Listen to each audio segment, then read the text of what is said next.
Bismillahirrahmanirrahim. Assalamu alaikum dear students, how are you? I hope you'd be fine. This is Think New Syllabus Mathematics book 2, and today we will do some questions from exercise 8c, which is related to congruence and similarity. And here we are gonna deal with the enlargement of figures. The similar figures when enlarged have a scale. So let's start from question number 3. अच्छा देखो, question number 3 says the figure shows the floor plan of an apartment. You are provided with an apartment. ठीक है, और ये उसका floor plan है. Floor plan का मतलब होता है कि एक कोई भी बिल्डिंग बन रही है या कोई भी मतलब चीज़ है. अपार्टमेंट भी हो सकता है और किसी भी चीज़ का आप एक मैप बना रहे हैं. ठीक है, तो फ्लोर प्लान कहते हैं बेसिकली किसी भी बिल्डिंग का एक map which has been drawn to a scale of 1 centimeters to 1.5 meters. First you have to understand this scale. This means that every 1 centimeter on this map will represents 1.5 meters of the actual measurement. ठीक है, तो apartment के अंदर जो 1.5 metres का की measurement होगी उसको हम 1 सेंटीमीटर से रिप्रेजेंट करेंगे. ठीक है, तो आपको मैं आसान लफ्ज़ों में यहाँ पे बताऊँ कि यहाँ पर हमारे पास जितने सेंटीमीटर्स होंगे ना उसको हम 1.5 से मल्टीप्लाई करेंगे तो हमारे पास एक्चुअल अपार्टमेंट की मेजरमेंट्स आ जाएगी. फॉर एग्जांपल यहाँ पर मेरे पास ये बेडरूम दिया हुआ है, बेडरूम नंबर 1. इसकी जो डायमेंशंस हैं, लेंथ दी हुई है 2.5 सेंटीमीटर्स. ठीक है, और ब्रेथ दी हुई है 3 सेंटीमीटर्स. तो इसका मतलब है कि जो एक्चुअल अपार्टमेंट के अंदर यहाँ पर बेडरूम बनेगा उसके जो डायमेंशंस होंगी तो उसकी लेंथ होगी 2.5 सेंटीमीटर्स मल्टीप्लाई बाय 1.5 मीटर्स. जब हम 2.5 को 1.5 से मल्टीप्लाई करेंगे तो जो हमारे पास आंसर आएगा वो इस बेडरूम की एक्चुअल लेंथ होगी. लेकिन यहाँ पर 1 सेंटीमीटर है और वहाँ पर 1.5 मीटर्स है, तो इसका मतलब ये होगा जो हमारे पास आंसर आएगा उतने मीटर्स की लेंथ होगी. और इसी तरह से 3 मल्टीप्लाई बाय 1.5 करते हैं तो जो आंसर आएगा वो इसकी विड्थ होगी. ठीक है, मीटर्स में. ठीक है, अब आपको कह रहे हैं find the actual dimensions of bedroom number 1. Oh wow. ठीक है, बेडरूम नंबर 1 की जब हमने एक्चुअल डायमेंशंस फाइंड करनी है तो हम क्या करेंगे, 2.5 सेंटीमीटर्स को मल्टीप्लाई बाय 1.5 करेंगे. सिमिलरली 3.3 सेंटीमीटर्स को मल्टीप्लाई बाय 1.5 करेंगे and we will get the actual dimensions. Dimensions का मतलब लेंथ और ब्रेथ. ठीक है, so basically what we will do over here, since we are provided with the lengths and breadths of the dimensions here in on the map and we have to find out the actual length. So इसके लिए सिर्फ और सिर्फ what we have to do, we will multiply all the lengths on all the breadths which are required in the question with 1.5. ठीक है, तो actual dimensions of bedroom 1 के लिए हम क्या करेंगे, 2.5 multiply by 1.5 we will get the length, 3 multiply by 1.5 we will get the breadth. But make sure centimetre से metres में जा रहे हैं तो एक्चुअल लेंथ्स आपकी सारी मीटर्स में आएंगी. Similarly when we have to find out the actual area of the kitchen. So आपके पास जो किचन है it is rectangular in shape. What you will do, you will take the length and the breadth. The length of the kitchen is 1.5 centimetres, the breadth is 2 centimetres. और हम area कैसे find करते हैं, by multiplying the length with the breadth. So will multiply 1.5 with 2 and we will get the area of the map. लेकिन हमें किसका find करना है, the actual area. Actual area के लिए हम क्या करेंगे, 1.5 को मल्टीप्लाई करेंगे 1.5 से, we will get the actual length. 2 को मल्टीप्लाई करेंगे 1.5 से, we will get the actual breadth.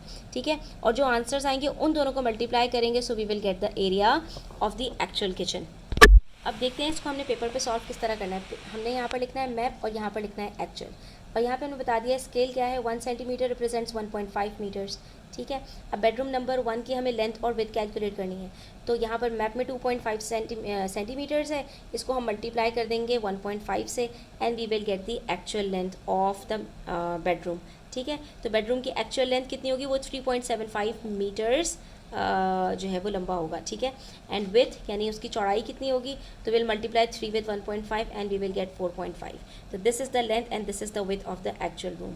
ठीक है, पार्ट 2 के अंदर हमने क्या करना है, बिल्कुल इसी अच्छा तो हम आंसर्स में उसके डायमेंशंस लिख देंगे. 3.75 बाई 4.5 मीटर्स का रूम है. इसी तरह से पार्ट 2 में हम क्या करेंगे कि फिगर से हम इस तरह से भी सॉल्व कर सकते हैं कि किचन की लेंथ कितनी है 1.5, तो एक्चुअल किचन की कितनी होगी 1.5 टाइम्स 1.5 विच इज़ 2.25 मीटर्स.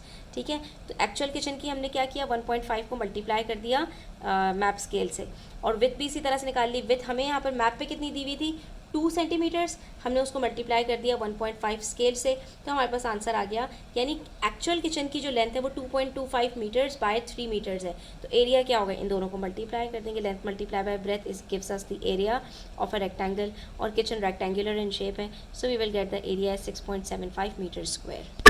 बिल्कुल सेम यही हमने पार्ट 3 में भी करना है. We have to find out the actual total area of the apartment. ये रहा अपार्टमेंट, ठीक है।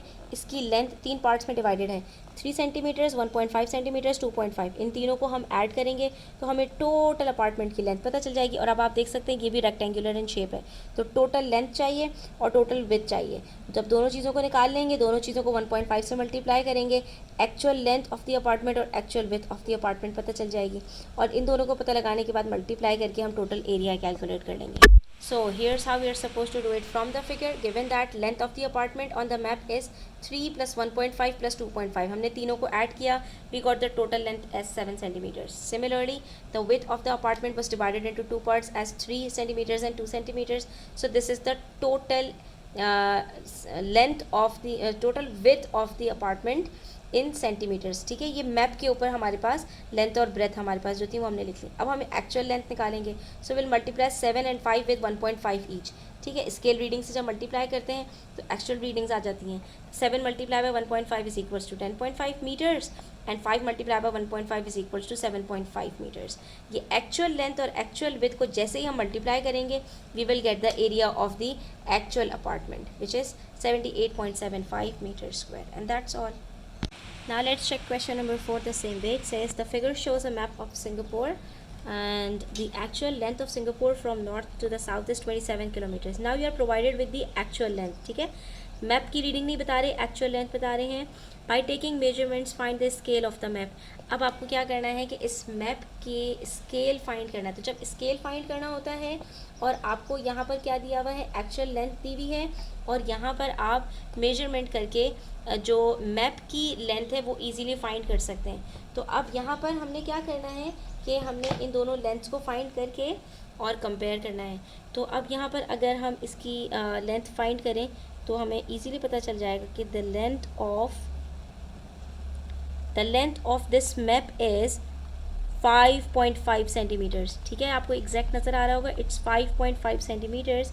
It means 5.5 centimetres on the map represents, ये आपको लेंथ बता रहे हैं ना, length of Singapore from north to the south is 27 kilometres.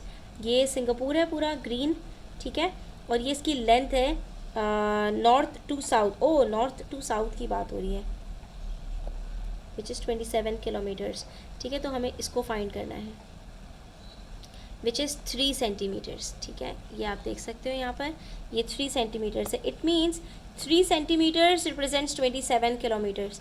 तो 1 सेंटीमीटर कितना रिप्रेजेंट करेगा, तो हमारे पास अगर 3 सेंटीमीटर्स रिप्रेजेंट कर रहा है 27 किलोमीटर्स को, तो 27 divided by 3 is equals to 9 kilometres. इसका मतलब है 1 सेंटीमीटर 9 किलोमीटर्स को रिप्रेजेंट करेगा, 2 सेंटीमीटर्स 9 + 9 18 किलोमीटर्स को रिप्रेजेंट करेगा और 3 सेंटीमीटर्स 27 किलोमीटर्स को रिप्रेजेंट करेगा। तो हमारे पास यहाँ पर स्केल क्या हुआ, सबसे पहले हम लिखेंगे 3 centimetres represents 27 kilometres and then we will divide both sides by 3 ताकि हम 1 सेंटीमीटर को फाइंड कर सकें कि 1 सेंटीमीटर कितने किलोमीटर्स को रिप्रेजेंट करता है। तो हमारे पास यहाँ पर 1 सेंटीमीटर्स टू 9 किलोमीटर्स का स्केल आ जाएगा। तो यहाँ पर हम इसको सॉल्व कैसे करेंगे कि हमें जब स्केल निकालना होता है तो हम लिखेंगे कि एक्चुअल हमें लेंथ दी हुई है 27 किलोमीटर्स, ठीक है, और जब हमने मेजर किया यहाँ पर तो ये 3 सेंटीमीटर्स था। तो इसका मतलब है कि given that actual length is equals to 27 kilometres and by taking measurements the length on the map is equals to 3 centimetres. तो हम यहाँ पर कह सकते हैं कि मैप और एक्चुअल के अंदर क्या डिफरेंस है कि 3 सेंटीमीटर्स रिप्रेजेंट कर रहा है 27 किलोमीटर्स को, ठीक है। अब यहाँ पे थोड़ा सा छोटा सा रिप्रेजेंट्स भी लिखते हैं, ठीक है। अब मैप के अंदर हमेशा याद रखना कि जो मैप की रीडिंग होती है उसको हमें 1 सेंटीमीटर्स या 1 यूनिट के साथ एक्सप्रेस करना होता है। तो हम यहाँ पे क्या कर सकते हैं, डिवाइडिंग बोथ साइड्स बाय 3। अगर हम 3 को 3 से डिवाइड कर दें तो हमारे पास यहाँ पर क्या आएगा 1 सेंटीमीटर्स और 27 को भी 3 से डिवाइड कर दें तो वी विल गेट 9 किलोमीटर्स। इसका मतलब ये हुआ कि हमारे पास जो स्केल है उसके अंदर एवरी 1 सेंटीमीटर रिप्रेजेंट्स 9 किलोमीटर्स, ठीक है। ये आ गया हमारे पास scale which is the answer to the part 1, ठीक है। अब हम पार्ट 2 सॉल्व कर लेते हैं। अब पार्ट 2 में हमें यहाँ पर इन्होंने कुछ भी नहीं बताया, हमसे कह रहे हैं what is the actual distance. अब हमें एक्चुअल डिस्टेंस फाइंड करना है between the east and west of Singapore. ये था नॉर्थ टू साउथ और ईस्ट टू वेस्ट का मतलब है राइट टू लेफ्ट, ठीक है। यानी हमें अब लेंथ फाइंड करनी है। ये हमारे पास विड्थ थी, ठीक है। विड्थ हमें इन्होंने एक्चुअल दी हुई थी, हमने मैप की विड्थ फाइंड की। अब हम बिल्कुल इसी तरह से मैप की लेंथ फाइंड करेंगे और उससे फिर अब तो हमें स्केल भी पता है तो हम एक्चुअल फाइंड कर लेंगे। तो हमारे पास यहाँ पर आ रही है 5.5 सेंटीमीटर्स की मैप पर लेंथ है, ठीक है। और एक्चुअल हमें डिस्टेंस फाइंड करना है from east to west which is represented by x centimetres on the map. तो पार्ट 2 में हम पहली स्टेटमेंट तो लिखेंगे by taking measurements the length, बल्कि लेंथ के बजाय आप डिस्टेंस लिखें, ज़्यादा बेटर है क्योंकि जो वर्ड्स यूज़ हुए हैं वही यूज़ करने चाहिए। The distance between east and west is equals to 5.5 centimetres, ठीक है। And we know that map के ऊपर हमारे पास अभी जो हमने स्केल निकाला है वो क्या है, 1 सेंटीमीटर रिप्रेजेंट्स 9 किलोमीटर्स, ठीक है। तो हमारे पास अगर मैप के ऊपर 5.5 सेंटीमीटर्स होगा तो it will represent 9 multiply by 5.5। Simple, आपने क्या करना है, 9 को यहाँ पर जो आपके पास मैप के ऊपर 1 सेंटीमीटर 9 किलोमीटर्स को रिप्रेजेंट कर रहा है, तो 5.5 कितने को रिप्रेजेंट करेगा, तो हम यहाँ पर 5.5 को मल्टीप्लाई करेंगे 9 से and we will get the answer which is I guess 9 multiply by 5.5 is 49.5, ठीक है। तो it will represent 49.5 kilometres distance.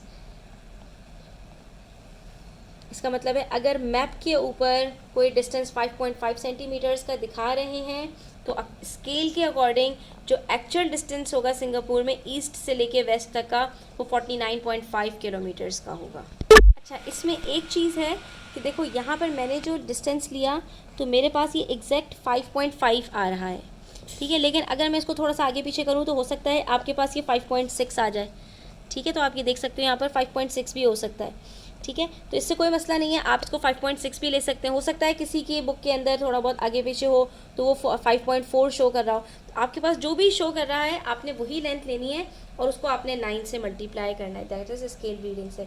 अगर आप यहाँ पर 5.6 लेते हो और 5.6 को 9 से मल्टीप्लाई करोगे तो आपके पास जो एक्चुअल डिस्टेंस आएगा वो 50.4 किलोमीटर्स का आएगा, वो भी बिल्कुल ठीक है, ठीक है। और बुक में आंसर आपके पास 50.4 ही दिया हुआ है, तो इसलिए आपको परेशान होने की ज़रूरत नहीं है।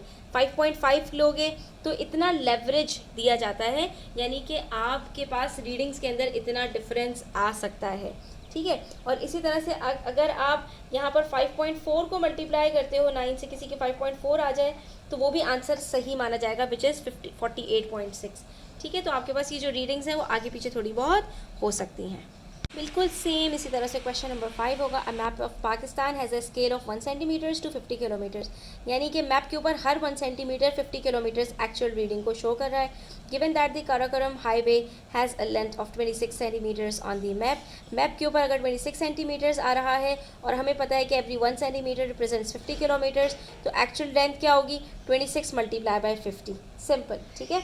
और सारी वर्किंग्स आपने उसी तरह करनी है जैसे कि मैंने आपको क्वेश्चन नंबर 3 में, क्वेश्चन नंबर 4 में आपको शो की थी। आपने एक तरफ मैप लिखना है, एक तरफ एक्चुअल लिखना है, ठीक है। मैप के नीचे आपने 1 सेंटीमीटर्स और उसके साथ लिखना है रिप्रेजेंट्स 50 किलोमीटर्स, और फिर आप यहाँ पे लिखेंगे 26 सेंटीमीटर्स रिप्रेजेंट्स 26 मल्टीप्लाई बाय 50, और नेक्स्ट स्टेप के अंदर आप उसका आंसर लिख देंगे विच इज़ 1300 किलोमीटर्स, ठीक है। तो इसका आंसर क्या होगा, 1300 किलोमीटर्स। और पार्ट 2 में कह रहे हैं express the scale of the map in the form 1/n। 1/n का मतलब होता है कि 1:50 है, ये रेशो में ही लिखा हुआ होता है और ये फ्रैक्शन में, तो ये आपके पास क्या बनेगा 1 सेंटीमीटर टू 50 किलोमीटर्स। इसको आपने कैसे एक्सप्रेस करना है ये मैं आपको समझा देती हूँ, ठीक है।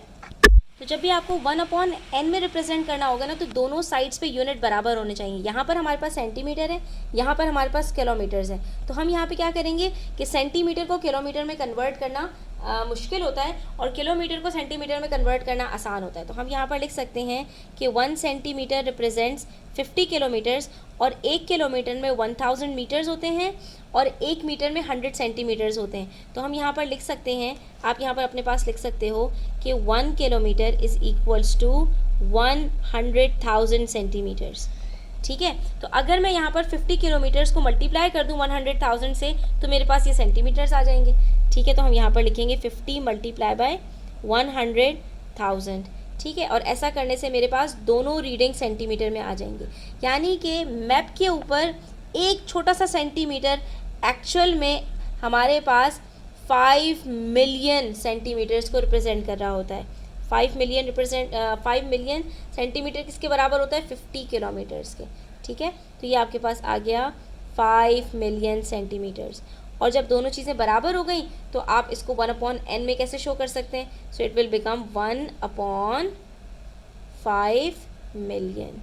Simple, this is the answer. तो जब भी आपसे एक्सप्रेस करने को कहा जाएगा इस स्केल को in the form of 1/n, तो आपने वहाँ पर इसी तरह से अपनी जो वर्किंग्स हैं उसको शो करना है। ठीक है, बस ये याद रखना कि दोनों साइड्स के ऊपर सेम यूनिट्स होने चाहिए। दोनों साइड पे या तो सेंटीमीटर सेंटीमीटर हो, या किलोमीटर किलोमीटर हो, या मीटर मीटर हो, तो आपके पास आंसर ठीक आएगा।